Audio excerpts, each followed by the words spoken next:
Good evening. Good evening. I still can't interesting post to channel of Alexander Gelovich Duggan. I have been watching him for a very long time, and almost all of his predictions are expressed quite head on, usually come true. And then suddenly he writes that in the coming years, and the year be the year of revolutions for Europe. I would even specify a year of civil wars. Because more and more people do not support Russia in any way, but more and more do not agree that they should feed the Ukrainian army, that they should observe tolerance towards the monstrous values that the West considers as such, and so on.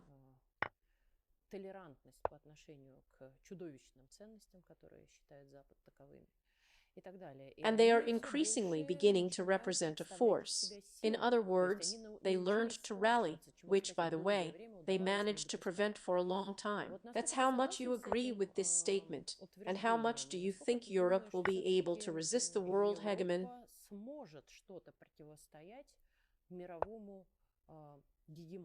I am a much more down-to-earth person than Alexander the Great. He's a philosopher, and I'm nothing more than a political commentator. Therefore, I am from the facts, with your permission. What happened? Why can we say that the 24th year will be the year of the beginning of the revolution for Europe? And what do we mean by this revolution? In Germany, Sarah Wagenknecht is a fairly well-known political figure, including well-known in Russia. She left the Left Party.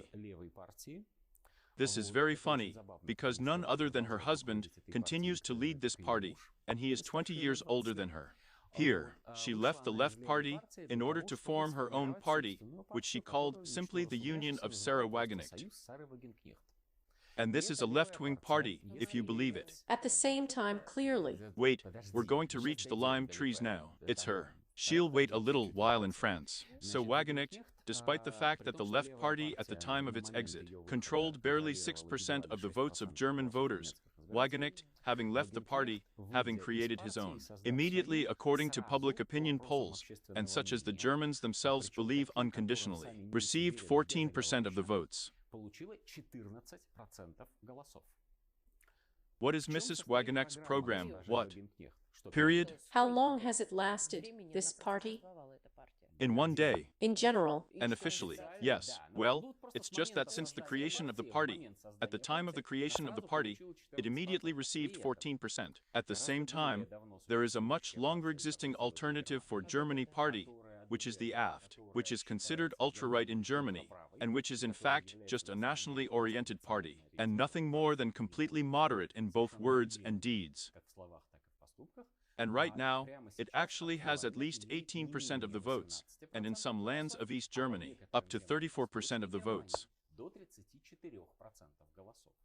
None of the observers in Germany has any doubt that in the next elections in 3 East German states, including Thuringia, Saarbrücken, well, that is, her party will already enter local parliaments and create factions.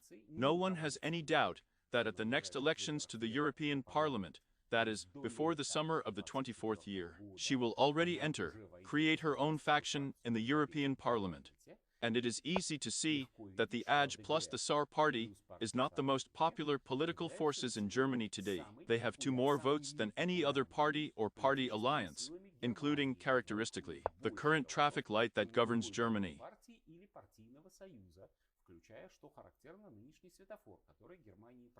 Where the Greens led by Madame Baerbock, the FDP, the Social Democrats with Scholz, that's all.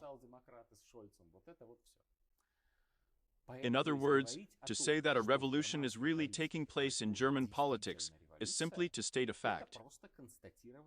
In German politics, the tone is beginning to be set by parties whose representatives, although they hold different views on the development of the German economy, AG is right and Sarah is more left. Here, she is more like this. Well, a communist of non-communists, probably not, but she is such a social democrat by conviction. The socialization of property, nationalization, that's all is not the point. The nationally oriented parties, the parties that want the liberation of Germany from the dictate of the European Union and from the dictate of the United States, the withdrawal of American troops from Germany, the cessation of Germany's struggle against Russia, which, to put it mildly, is not beneficial to Germany. You are absolutely right. Ven is no friend of Russia.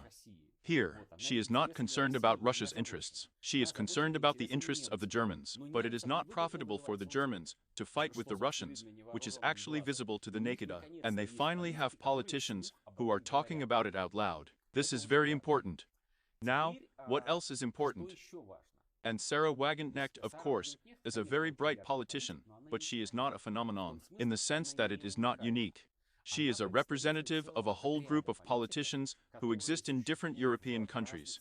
In some European countries, they are already in power, like, for example, Orban in Hungary. In some European countries, those who come to power mimic them, like, for example, Meloni in Italy.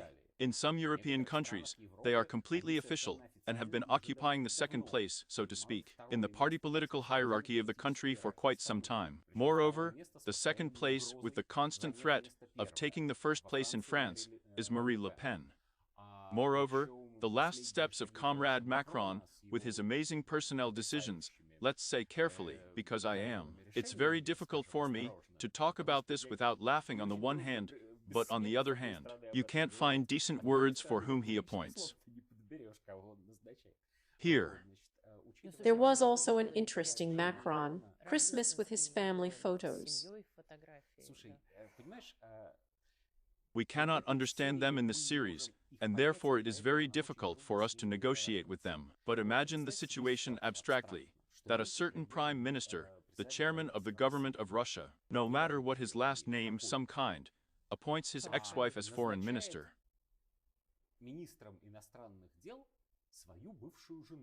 Just imagine. Here, among other things, the law of Russia does not allow this to be done. Well, because, dear comrades, there's submission. Well, corruption, direct subordination, this is impossible. Public opinion will say something about this. Something will happen to the rating of a person who will allow himself to do something like this. Yes, even if his wife suddenly turns out to be at the head, there, I don't know, state corporations, and they will say, I'm sorry. Don't you respect people at all? Here, it turns out that it is possible there. The fact that this is a wife and a husband, both male, is already permission to say. These are the details. But the most interesting thing is what? That there is no mass indignation of the French by this fact. The growth of the rating of the same Le Pen is not observed in connection with this event. Therefore, the matter of decomposition has gone very far. But even there are conservative people, and there are people who defend national interests, as opposed to the interests of the global West. Now I mean for quite a long time, a dozen years at least, there is such a thing in European political science as understanding Putin. In other words, these are people who do not consider Russia an unconditional enemy. These are people who believe that Russia, of course, is personified in its leader, and it is necessary to negotiate with her, because her actions are dictated not by a desire to make everything bad, but by some well-understood, voiced national interests. According to the most conservative estimates, more than a third of the active population of Europe, adult voters, are significantly more among young people. Right now, we are witnessing firsthand how this third of Europe is claiming political power. In a sense, in the interests of Russia and Putin, but mostly in the interests of their own. A multipolar world. And in this way, the very multipolar world is being created, in which state civilizations interact based on their own. The exact question is to what extent they still have the strength to raise at least a riot in their country, at most a revolution.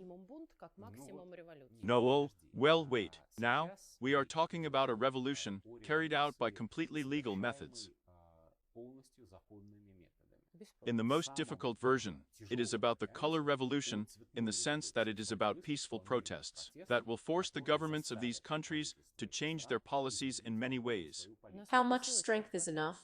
And in which countries? Well, let's take Germany, for example. That's where the farmers' processes are taking place now. Farmers, by the way, don't want anything special. They just don't want to starve to death. That's all. They don't just want to keep working, grow bread, potatoes and pigs and so on, and feed the Germans. That's it. They don't require anything else. Here, and these protests cannot be suppressed, well, because even the political culture of Germany does not allow it. By themselves, of course, they cannot lead to the fall of the Scholz government, but they can lead to a rather significant transformation of the political system itself. Could it happen that already at the next national elections in Germany, a coalition will come to power, the tone of which will be set by the conservatives? Yes, it is quite possible. It may happen that a civil war will break out in Germany. Well, in my opinion, this is still an exaggeration. Here, although if we look a little further south, if we look at the countries of the former Yugoslavia, then this is the powder keg of Europe. That's not how it can flare up. Everything is very uneven there. If we look at the same Israel, we will find that there, shortly before the start of the current war, the president of the country said that a civil war was beginning, and actually, it did not start there, precisely because an external war began, which united the nation. How much this will be enough in this sense to keep them from a civil war is still a question. It is possible that it will not be enough in a few months. Therefore, once again, I believe that Alexander Gelevich Dugin's forecast is very close to reality, that during the 24th year, we will see significant, very significant changes in the political landscape in Europe. Yes, profitable for Russia. Thank you.